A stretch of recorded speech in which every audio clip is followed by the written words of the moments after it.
Hello বন্ধুরা, আসসালামু আলাইকুম। আশা করি সবাই ভালো আছেন। আমিও আল্লাহর অশেষ রহমতে আপনাদের সকলের দোয়া এবং ভালোবাসায় ভালো আছি। তো বন্ধুরা, আজকে হচ্ছে আমাদের ওপো F7-এর এলসিডি পার্ট, অর্থাৎ গ্রাফিক্স সেকশনের সর্বশেষ পার্ট, 3 নম্বর পার্ট এটা। তো এটার পরে আজকে আমাদের এলসিডি নিয়ে আলোচনা, গ্রাফিক্স সেকশন নিয়ে আলোচনা শেষ হবে ওপো F7-এর। তো মনে করুন বন্ধুরা, আমাদের এই যে পাওয়ার লাইন সবগুলো আমরা চেক করেছি। এখন আজকের ভিতরে কাজ হচ্ছে আমাদের এই যে কালারফুল যে লাইনগুলো। এখন দেখুন কালারফুল লাইনগুলো কীভাবে গেছে কানেক্টর থেকে এই যে সরাসরি হচ্ছে এই যে এখানে দেখতে পাচ্ছেন রেজিস্টার সিরিজ হয়ে সিপিইউতে গেছে। সিপিইউতে গেছে বলতে সিপিইউ থেকে আউটপুট হয়েছে, অর্থাৎ সিপিইউ থেকে এসে। তো আমি যেহেতু কানেক্টর থেকে যাচ্ছি তাই এই জন্য বললাম যে সিপিইউর দিকে গিয়েছে। তো যাই হোক, এটা আপনারা একটু বুঝে নেবেন। তো এখন দেখুন বন্ধুরা, এখানে মনে করেন যে এই প্রত্যেকটা বল আপনার হচ্ছে মাপবেন। মাপার পরে মানে জিয়ার ভ্যালু নেবেন। যদি জিয়ার ভ্যালু কোথাও না পান, ওয়েল পান, তাহলে বন্ধুরা একটা কাজ আমাদের সর্বপ্রথম করতে হবে। সেটা হচ্ছে আমাদের যেহেতু এটার সাথে কম্পোনেন্টে কোনো পার্টস হচ্ছে সম্পৃক্ত নাই, অর্থাৎ কোনো কম্পোনেন্টের সাথে এই লাইনটা সম্পৃক্ত না। শুধুমাত্র সিরিজে হচ্ছে রেজিস্টার আছে। এই রেজিস্টারগুলো হচ্ছে 0 ohms। আমি আগের ভিডিওতেও বলেছি, যদি এই রেজিস্টারগুলো খারাপ হয়ে যায় তখন হচ্ছে এই রেজিস্টারটা উঠিয়ে আপনি একটা জাম্পার করে দিলে আপনার সমস্যাটার সমাধান।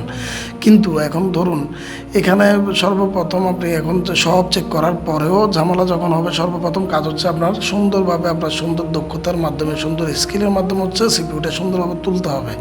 এখন সিপিইউ তোলার পর বন্ধুরা দেখুন, পরেই মানে উঠানোর পরেই কিন্তু আপনারা রিভলভ করে বসিয়ে দেবেন, বিষয়টা এমন না। ধরে নিন এখানে হচ্ছে যে কানেক্টরের 4 নম্বর লেগটা, এখন 4 নম্বর লেগের 4 নম্বর যে লাইনটা, এই 4 নম্বর লাইনটা আমার সিপিইউ কত নম্বরে ঢুকেছে আমার ওই জিনিসটা দেখতে হবে। তো একটু অপেক্ষা করি আমরা। এই যে এখন দেখুন সিপিইউর এই যে 4 নম্বর কানেক্টরের 4 নম্বর লেগ, আবার সিপিইউর এই যে লালটা দেখতে পাচ্ছেন। তো এখন আপনি উঠানোর পরে আপনার কী করতে হবে, আপনি উঠানোর পরেই কিন্তু আসলে রিভল করে বসিয়ে দিলে সমস্যাটার সমাধান হবে না। তো আমি আবারও একটু দেখাচ্ছি আপনাদেরকে। এই যে এই 4 নম্বর লেগটা দেখতে পাচ্ছেন, 4 নম্বর লেগটা ধরে আমি একটু যাই, 4, 5, 7 এগুলো দেখতে পাচ্ছেন, এগুলো কিন্তু সবগুলো সিপিইউ থেকে আসছে। এখন আমি একটা লাইন বলবো, বাকিগুলো সব আপনি চেক করতে পারবেন। এখন এটা কিভাবে চেক করবেন? চেক করার ওয়ে হচ্ছে একটা, সেটা হচ্ছে আপনি উঠানোর পরে এই লাইনটা সিপিইউর যত নম্বর বল আছে তত নম্বর বল থেকে আপনার ওই যে কানেক্টরে যত নম্বর বল, অর্থাৎ 5 হোক, 7 হোক, 10 হোক, 20 হোক, সিপিইউর 70 নম্বর হোক, 100 নম্বর হোক, 50 নম্বর হোক, যেই বলটা আছে সেই বলটার সাথে এটার একটা এই বলটার একটা কন্টিনিউটি দিবেন লেগের সাথে।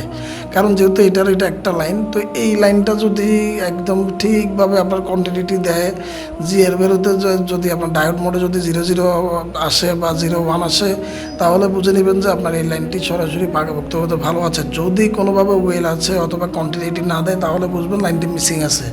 তখন আমাদের কি করতে হবে, ওই লাইনটি যথাযথ লাইন থেকেই হচ্ছে জাম্পার করে, জাম্পারটা এনে কিন্তু আমাদের কানেক্টর পর্যন্ত এগিয়ে দিতে হবে, অর্থাৎ অথবা রেজিস্টার পর্যন্ত এগিয়ে দিতে হবে, যে রেজিস্টারগুলো সিরিজে দেখেছেন। আর এই যে নীল লাইনগুলো দেখছেন, নীল লাইনটাও সেমভাবেই ভাই যখন কাজ না করবে, যেহেতু সিপিইউ থেকে আসছে, আপনি যে গ্রাফিক্স এসিটা উঠিয়ে এই লাইনটা দেখবেন কন্টিনিউটি দিচ্ছে কিনা। যদি কন্টিনিউটি দেয় তাহলে হচ্ছে আপনি গ্রাফিক্স এসি রিভল করে বসিয়ে দেবেন এবং সিপিইউ রিভল করে দিলে 100% আপনার কাজ করবে। তবে এইটা পরীক্ষা করার আরও একটা মেথড হচ্ছে, আপনি গ্রাফিক্স এসি উঠানোর পরে এই লাইনটার একটা জিআর ভ্যালু নেবেন, অর্থাৎ সিপিইউ থেকে যখন এসছে, যদি দেখেন জিআর ভ্যালু ঠিক আছে, তারপরে গ্রাফিক্স এসি বসাচ্ছেন, এরপরও কাজ হচ্ছে না এবং কানেক্টরের লাইন পাচ্ছে না, তাহলে আপনি ওই যে সেমভাবে একটা কন্টিনিউটি নেন। যেহেতু আপনি সিপিইউ উঠাবেনই, তাহলে সবগুলো কন্টিনিউটি নিতেও আপনার সমস্যা নেই। আপনি যদি একটু সময় নিয়ে ধীরে সুস্থে সুন্দরভাবে কাজ করেন, কাস্টমারকে ভালো একটা সার্ভিস দিতে পারেন, কাস্টমার আপনার থেকে ভালো সাপোর্ট পায়, সার্ভিস পায়, তাহলে কিন্তু ওই কাস্টমার দ্বিতীয়বার অন্য কোথাও যাওয়ার আগে কিন্তু অন্য কোথাও যাওয়ার আগে অবশ্যই একবার ভাববে যে না, আমি তোমার কাছে ভালো সাপোর্ট পাচ্ছি, তাহলে আমি কেন অন্য দোকানে যাব। তো বন্ধুরা, আসলে কাজ হচ্ছে স্কিলের, কাজ হচ্ছে দক্ষতার, কাজ হচ্ছে মেধাকে বিকশিত করে। তো এই কাজ করতে হইলে অবশ্যই আমাদের বুঝে শুনে স্টেপ বাই স্টেপ ঠান্ডা মাথায় ধ্যান ধারণাকে সুন্দর রেখে অবশ্যই আমাদের কাজ করতে হবে। এবং শেষমেশ যেটা বলেছি, সিপিইউটা সুন্দর করে রিভল করার পরে এবং আপনার সুন্দর হাতে সুন্দর দক্ষতার সহিত সুন্দরভাবে রিভল করে, প্রত্যেকটা বল যাতে বড় ছোটো না হয় ওভাবে রিভল করে যখন আপনি বসিয়ে দেবেন, ইনশাআল্লাহ 100-100 আপনার প্রত্যেকটা কাজ আপনি সাকসেসফুল হতে পারবেন। তো বন্ধুরা, আসলে এই যে উঠানো এবং লাগানোর বিষয়টা হচ্ছে এক একজনের মেথড এক এক রকম, তবে উঠানো লাগানোটা খুব সুন্দর হইতে হবে। আপনি উঠানোর সময় বল ছিঁড়ে ফেললেও কিন্তু হাজার বল করলেও আর কাজ হবে না।